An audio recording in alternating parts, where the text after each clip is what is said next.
Bonjour à tous, c'est Luc et aujourd'hui justement je vais vous faire une présentation.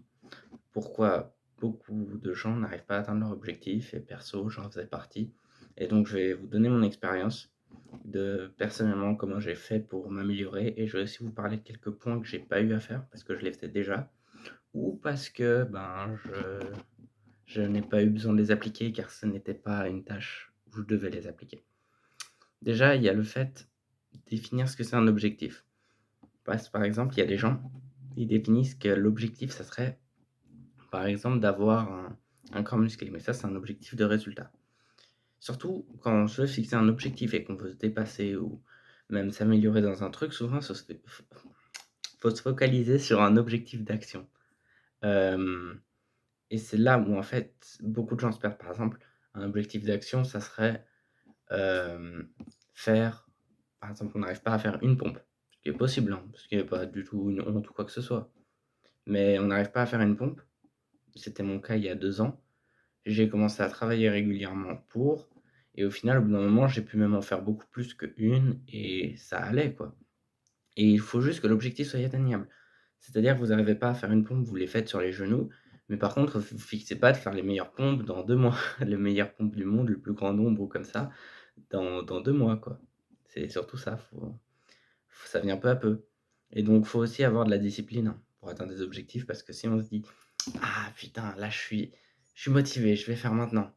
Parce que le lendemain, la motivation, elle peut partir justement. Et il y a d'autres facteurs qui peuvent faire aussi que la motivation parte et je vais en parler juste après, mais justement c'est un point assez important, la discipline et perso, je l'ai eu grâce au sport donc je sais pas comment d'autres elle peut se développer, mais personnellement, je l'ai eu grâce au sport donc je suis, c'est comme ça que j'amène. Moi, j'ai une discipline sportive parce que je l'applique dans tout, mais elle me vient de là. Et ensuite, il faut aussi avoir un pourquoi. Parce que si on n'a pas de pourquoi, on ne sait pas où on veut aller et souvent notre objectif, on veut par exemple, des personnes veulent avoir un corps musclé, mais genre c'est pour pouvoir être en meilleure forme, alors que la forme peut très bien s'acquérir autrement, mais est-ce que surtout je vais donner un exemple un peu, pas logique justement. Par exemple, il veut être en meilleure forme pour que les gens le reconnaissent mieux, ils soient plus gentils avec lui. Tu le tiens pas à cet objectif. C'est pourquoi tu vas pas le tenir. C'est si tu as besoin de faire un truc hard d'un coup, ou tu as besoin de faire une séance super intense, ou que tu as mal, ou que tu dois la faire même peu importe la douleur que tu as, tu vas pas la faire. J'avoue qu'avec ce pourquoi, moi j'aurais pas envie quoi, c'est sûr. Si on me dit, «Ouais, tu dois absolument passer, cette planche en feu pour que les gens te connaissent bien ou que les gens te voient bien, surtout que les gens te voient bien quoi». C'est pas très motivant quoi, donc vraiment se trouver un pourquoi solide qui pourrait nous faire faire n'importe quoi. Et justement, il y a un exemple dans l'effet cumulé, c'est, le fait de pouvoir passer sur une planche en feu au-dessus d'un immeuble. C'est un pourquoi qui devrait pouvoir nous faire passer au-dessus d'une planche de feu, en fait, nous c'est une, métaphore pour expliquer qu'on devrait pouvoir passer n'importe quelle situation, peu importe la difficulté qu'elle est, avec notre pourquoi. Ensuite, souvent, il y a beaucoup de gens dont j'ai fait l'erreur justement, qui oublient de se récompenser. C'est-à-dire qu'ils font des efforts, ils font des efforts, ils font des efforts, mais en fait, sans te récompenser, tu t'es pas plus motivé. Tu as toujours la même discipline, même si des fois peut-être ton niveau il baisse, il augmente un peu, mais en fait, tu stagnes. Parce qu'en fait, tu n'es plus très motivé, hein, ce qui est normal. Mais justement, en fait, faut trouver un moyen de te remotiver. Et justement, pour ça, il y a un moyen qui te permet en tout cas d'être en meilleure forme, c'est, de bien manger. Si tu manges bien, souvent en fait, il y a des études qui ont prouvé que quand on mange bien, donc on mange sainement, par exemple salade ou ce genre de choses, pas que de la salade, hein, la viande aussi, mais genre tout ce qui est pas nourriture transformée du style, McDo, ce genre de choses quoi, de la malbouffe, tout ce qui est transformé ou malbouffe, donc bonbons.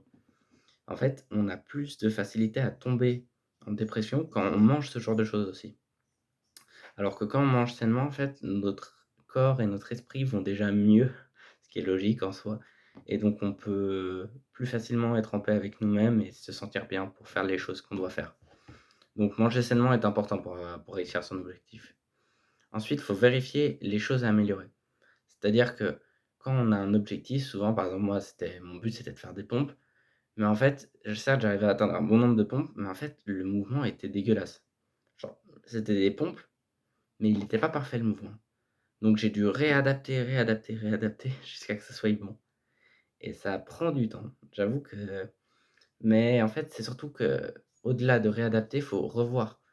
Tu te dis: «J'ai ça comme objectif, OK, je veux faire ça pour ça», par exemple. On pourrait très bien dire: «Je veux», par exemple, passer avec un objectif d'action pour avoir un objectif de résultat, hein, ce qui est logique. Mais dans tous les cas, le résultat va venir dès qu'on a l'objectif d'action. Par contre, un objectif de résultat ne va souvent pas amener d'action. C'est ça que la nuance que je voulais faire au début. Mais là, je l'ai mieux expliqué, donc je je vais quand même passer au prochain point qui est assez important. C'est bien dormir. Parce que si on dort mal, ben, on est plus fatigué dans la journée, on fait moins de choses.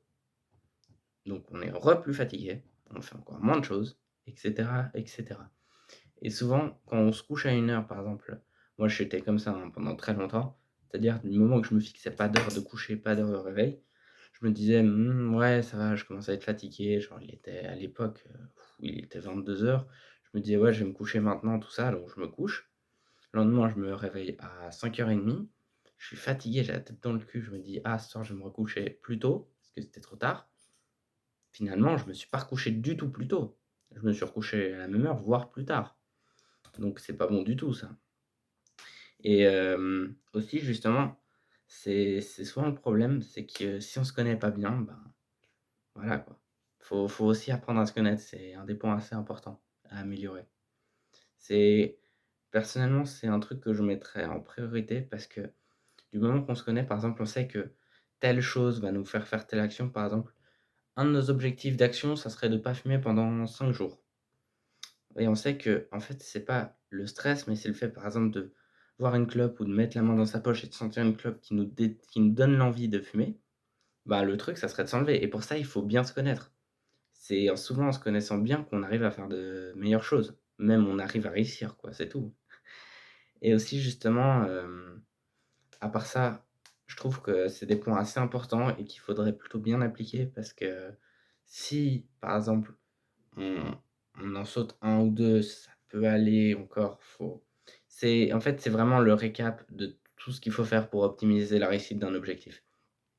Déjà, le plus important, bah, c'est d'avoir un objectif, en gros, de surtout avoir de la discipline, avoir un pourquoi solide, bien dormir, vérifier les choses à améliorer, manger sainement et apprendre à se connaître. C'est les choses à faire absolument si on veut réussir.